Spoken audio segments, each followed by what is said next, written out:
Calculator उठा लो बच्चों। Amalgamation का जो क्वेश्चन है वो 8 से 10 मिनट के अंदर किस प्रकार से सॉल्व कर सकते हैं उसके बारे में मैं बात करना चाहूँगा आप लोगों से बिना किसी देरी के। कैलकुलेटर उठाइए बच्चों। 3 घंटे का समय मिलता है जिसे 3 × 60 180 मिनट कह सकते हैं और 100 मार्क्स आपको करना है कवर। तो अगर आप 180 को डिवाइड करोगे 100 से तो आपको 1.8 मिनट का समय मिलता है, 1 मिनट 48 सेकेंड एक नंबर के लिए।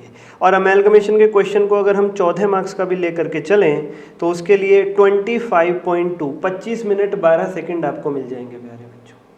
लेकिन हम 8 से 10 मिनट के अंदर सॉल्व करना सिखा रहे हैं आप लोगों को। सर कैसे? हम तो 30 40 मिनट में भी नहीं कर पाते, पेपर पूरा ही अमेलगमेशन के नाम कर देते हैं फिर भी नहीं हो पाता। इवन इतना भय है सर अमेलगमेशन को लेके छोड़ के ही चले जाते हैं हम तो।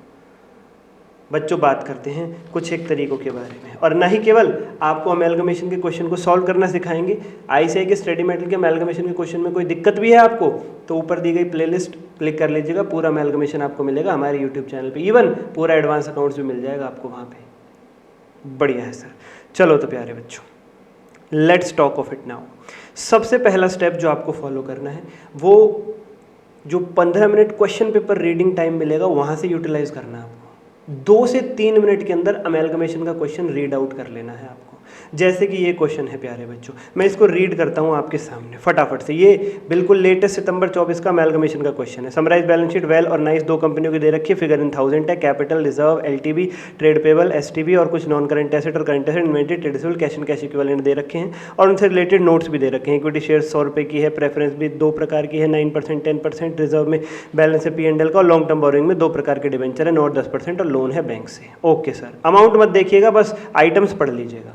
उसके बाद कुछ और नोट्स हैं ट्रेड रिसीवेबल और ट्रेड पेबल से रिलेटेड। देयर आफ्टर 31 मार्च 2024 को नाइस लिमिटेड ने एब्जॉर्ब कर लिया वेल लिमिटेड को। ठीक है सर, ये आपको पता चल गया कौन किसको टेक ओवर कर रहा है। उसके बाद फॉर एवरी 5 इक्विटी शेयर्स, ये सब आपके परचेज कंसिडरेशन का पॉइंट है।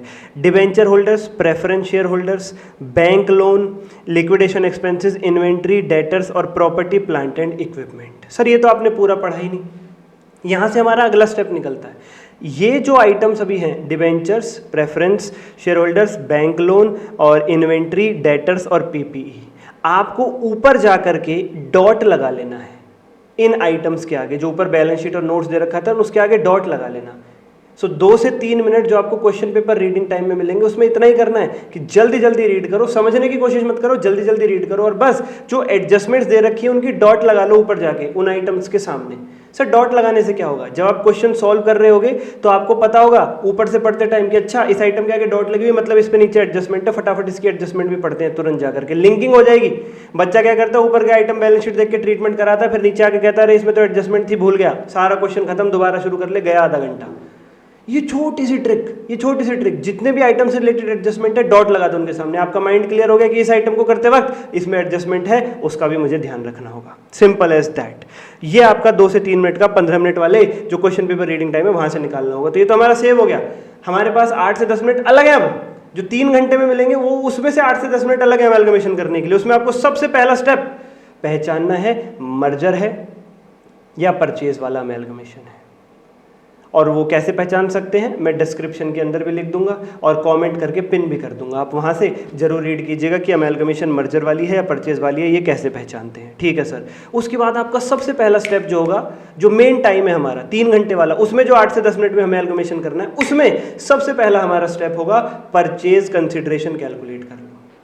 परचेज कंसिडरेशन निकाल लो बिल्कुल शांत माइंड से। 3 से 4 मिनट दे दो परचेज कंसिडरेशन की कैलकुलेशन को आराम से।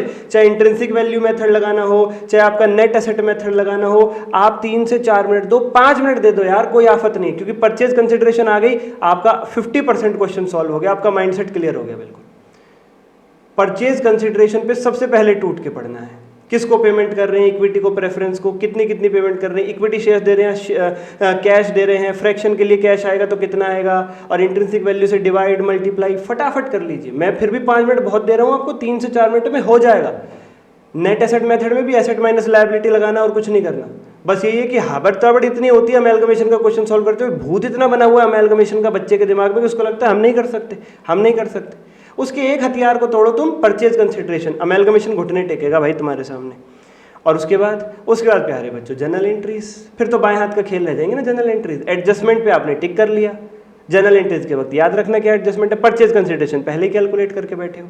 इस सीरीज में आगे बढ़ना, मैं कोई ऐसी जादुई ट्रिक नहीं दे रहा हूं कि जिस बच्चे ने अमेलगमेशन पढ़ानी है वो भी कर देगा, नहीं नहीं, जिसने पढ़ा हुआ है वो बच्चा ना अटके, जिसको आता है अमेलगमेशन उसके साथ अन्याय ना हो, उसके लिए ट्रिक्स है भाई। जादू मंत्र कुछ नहीं यहाँ पे कि जिनको नहीं आता उनके भी दिमाग में डाल दूंगा, पढ़ने वाले बच्चों के लिए ही ये स्टेप्स हैं। जी सर, आपकी बात समझ रहे हैं, बिल्कुल समझ रहे हैं सर, ठीक है। फिर तो बस स्पीडली हाथ चलाना है आपको, इस सीरीज में फॉलो कीजिएगा। क्वेश्चन पेपर रीडिंग टाइम में आराम से पढ़ लो और जिन आइटम पे एडजस्टमेंट है उन पे टिक लगा लो। उसके बाद जब मेन समय शुरू होगा सबसे पहला टाइम दो ये पहचानने के लिए कि परचेज का है अमेलगमेशन या मर्जर का है, देन परचेज कंसिडरेशन कैलकुलेट करो। उसके बाद जो आपकी एडजस्टमेंट है, टिक्स है, जो क्वेश्चन कह रहा है उन सबकी जनरल एंट्रीज कर दो, बैलेंस शीट बना दो। जनरल एंट्री उसी बच्चे को आती होंगी जिसने पढ़ी है कि ट्रांसफरर कंपनी, ट्रांसफरी कंपनी, इनकी बुक्स में क्या क्या जनरल एंट्रीज होती हैं, अमेलगमेटिंग कंपनी, अमेलगमेटेड कंपनी, इनकी बुक में एंट्री कैसे कैसे होती हैं। जो बच्चा पढ़ के गया है वो इस सीरीज में, इस पैटर्न में अगर अमेलगमेशन के क्वेश्चन को अडॉप्ट करेगा, पेपर के अंदर करने की कोशिश करेगा, तो बच्चों ना ही केवल कम टाइम में खत्म होगा, बेहतर रिजल्ट्स भी निकल के आएंगे। और मेरी पिछली वीडियो जो थी उसको ध्यान में रखिएगा, अगर एक बार में नई कंपनी की बैलेंस शीट टैली हो गई तो ठीक है, नहीं हुई तो 2 ही मिनट देना, गलती ढूंढने के लिए, नहीं मिलती है आगे बढ़ जाना। ये हमने पिछली वीडियो में सिखाया था, उसका लिंक भी आपको ऊपर मिल जाएगा आई बटन में। वो भी आप देखना चाहते हैं कि बच्चे किस प्रकार से ट्रैप क्वेश्चन में फंस जाते हैं। ऐसे ही ट्रैप क्वेश्चन सेट करता है बच्चा, उसी में 2-3 घंटे लगा देता है और उसे पता ही नहीं चलता कि कहाँ उसका पूरा का पूरा समय निकल गया। तो बच्चों, अगर वीडियो पसंद आई हो लाइक शेयर सब्सक्राइब कीजिएगा, अपने दोस्तों तक भी पहुंचाइएगा, और कुछ भी दिक्कत हो कमेंट कीजिएगा, मैं एड्रेस करके चलूँगा, पक्का पक्का रिप्लाई करके चलूँगा। Thank you everyone, take care, bye bye as of now.